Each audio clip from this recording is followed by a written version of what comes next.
Hi friends, it's the Steam Summer Sale, and with literally thousands of deals trying to tempt you, here are 15 games under £10 that I've personally played and can highly recommend. Let's start with the cheapest first, which is To the Moon. Follow Dr. Rosaline and Dr. Watts as they step back in time and piece together fragments of an elderly man's memory in order to fulfil his dying wish of going to the moon. This is a touching story, it's really beautiful, and I would call this a must play. It's currently £1.70 on Steam, and I think for that price you really can't go wrong. Next up is Moonlighter, and this game ticks so many boxes. By day you're a shopkeeper, and by night you're scouring ever-changing dungeons, fighting monsters and collecting more treasures to sell in your shop. Despite there being combat in this game, it's actually very chill, very cozy, and the music always sends me to sleep. With 4 types of dungeon to explore, your stock is always the freshest and most varied, and people will ask you to get specific items for them. There's elements of repetition and push your luck, and I really love this game. This game will currently set you back £2.32, and I'd say that that's an absolute steal. The Last Campfire is possibly one of the most beautiful games I have ever played and was way more emotional than I expected. Each level is gorgeous, the puzzles are varied, and there's a feeling of delicacy about the whole thing. You play as an ember, and through solving puzzles you restore hope to other embers who've lost their way and turned to stone. I really love that after you help them they go and gather at the nearest campfire, and I just thought that was really sweet. This is a must play, and at £2.55 you can't afford to miss it. Next up is Kingdom 2 Crowns, and this is my favourite game to play solo or with a friend. I have literally hundreds of hours in this game. It's a really easy to grasp micro-strategy game, combining elements of exploration, base building and tower defence.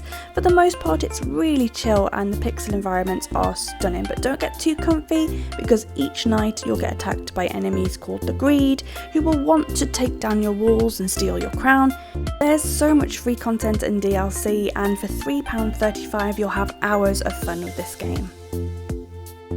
I recently played Little Misfortune, and when I saw that it was in the sale for £3.87 I just had to share it with you guys because this is definitely worth playing for that price. Little Misfortune finds herself led astray in this point-and-click adventure game where a mystery unravels and her dark fate is revealed. I absolutely loved this game. Little Misfortune is small, sassy and absolutely hilarious. I never thought I would find it so funny that an 8-year-old accidentally takes drugs, but here we are. Honestly, the humour is just incredible. It's a short game with some dark themes and unexpected twists, but I found it thoroughly charming and I highly recommend it.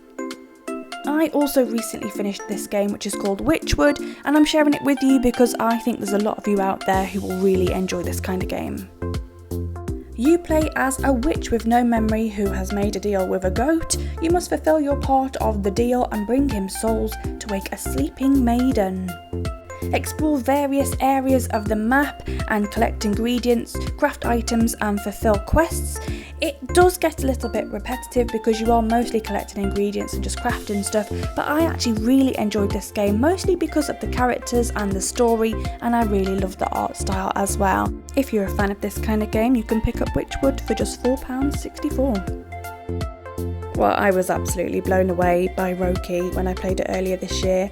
This game sucks you straight into a Nordic folk tale. You must venture into a world filled with monsters and puzzles to rescue your younger brother who was taken by a fairy tale creature called Roki.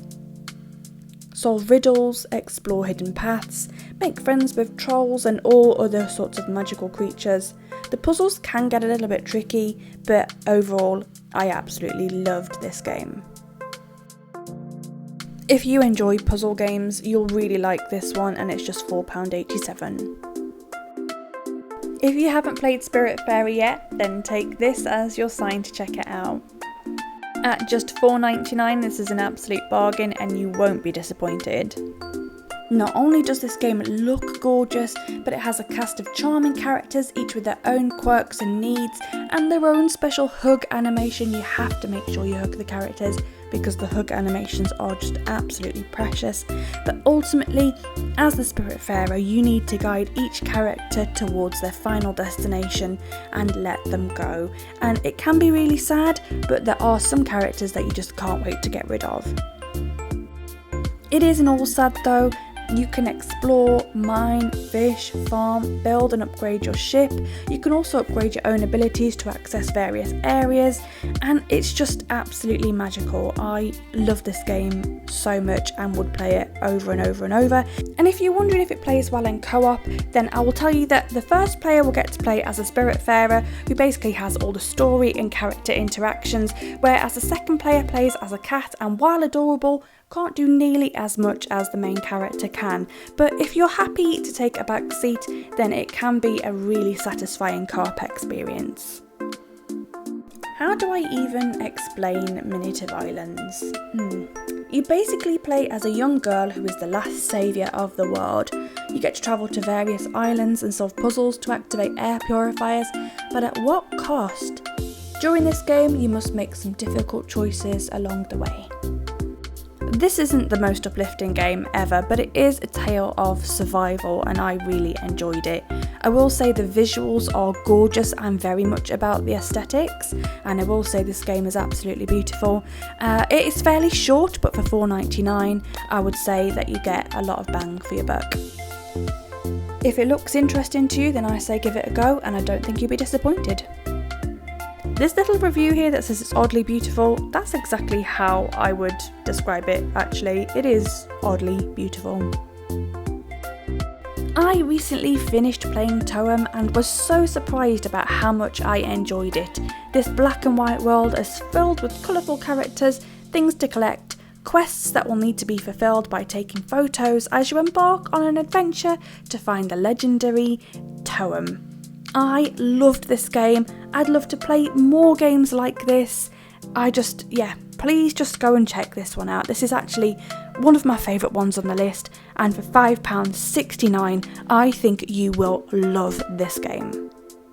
I must admit this is one that I'd put off playing because it was black and white and I thought the photography element just wouldn't excite me, but I honestly loved it so much, and it's rare that I'll say this, but I would actually play this one again and again and again because I missed a lot of the achievements and I just had a great time playing it. If you're looking for a cosy game about taking photos and collecting stuff, then I 100% recommend Toem. Backbone is a detective game with pixel graphics where you play as a raccoon tasked with finding a missing otter, but you soon get dragged deep into a dark conspiracy as you uncover the truth behind his disappearance. This is a fantastic game and it's just £6.29. I'm new to Coffee Talk and honestly I can say I've never played a game like it, and it's pretty cool. You play as a barista at the only late night cafe in the city, and as you can imagine it attracts all kinds of people from orcs, elves, aliens, vampires, werewolves and the occasional human. Listen to their tales, observe their lives and make them the perfect drink as you follow the stories unfolding across the city. This is a very cosy and chill game and I'm really enjoying it, but I will say that it does have a lot of text, so if you don't like reading a lot of text then perhaps this isn't the game for you, but otherwise at £6.59 I think it's a good deal. Tales of the Neon Sea is another detective game with pixel graphics. You know I'm a sucker for these kinds of games. It has neon environments, it's a point and click adventure style game, it's set in a very cyberpunky universe with humans and robots coexisting, and you play for the most part a beat up half human half robot detective investigating a series of events that lead you to believe that your nemesis is back and is terrorising the city. During parts of the game you also get to play as a cat, like literally what more could you want from a game? I really enjoyed the story of this game, it was really intriguing and it left it open for a sequel, so I do hope that we get more of this one. If this looks interesting to you, then go and pick it up, it's just £7.14. This is honestly one of the most relaxing games I think I've ever played, and anytime I feel stressed or like I just need to chill out, I turn to Dorfromantik. There's no timer, so you can take it as slow as you want, rotating and placing tiles and enjoying the pleasing sounds and relaxing music. It's just the perfect chill game. Once you reach the end of your tile stack, the game ends and you can simply start again. It's just £7.69, and if you want hours and hours of relaxation and chill with some idle puzzling, then I highly recommend Dorfromantik. I want to start by saying that this one was actually free on Amazon Games, so it may still be worth checking it out there before you spend your cash, but honestly, Once Upon a Jester is brilliant. I might even go as far as saying that this is genius. This game felt like being part of an improv theatre troupe or hanging out with a couple of mates who were just mucking about, having fun and putting on a show, and there's just something really charming about it. You play as Jester, and along with your friend Sock, you travel the kingdom putting on shows, singing, dancing, acting and trying to earn your place in the royal theatrical spectacle. Each day you hang out around the town and you find out what the audience might like, such as do they like music and horror but they don't want any romance. Then you put on a show that they're sure to enjoy. Ultimately, Jester and Sock want to steal the royal diamond, but will they fall in love with theatre along the way and change their ways, or will they do whatever they can to get their hands on that diamond? You'll have to play it to find out, of course. And it's just £7.79 or possibly free on Amazon Games if you check it out there. So that's it, that's my top 15 games to check out during the Steam summer sale. They were all under £10, in fact they were all under £8, so go and grab yourself a bargain because they're all heavily discounted until July 13th. Let me know in the comments which ones you'll be checking out. Until next time, see ya!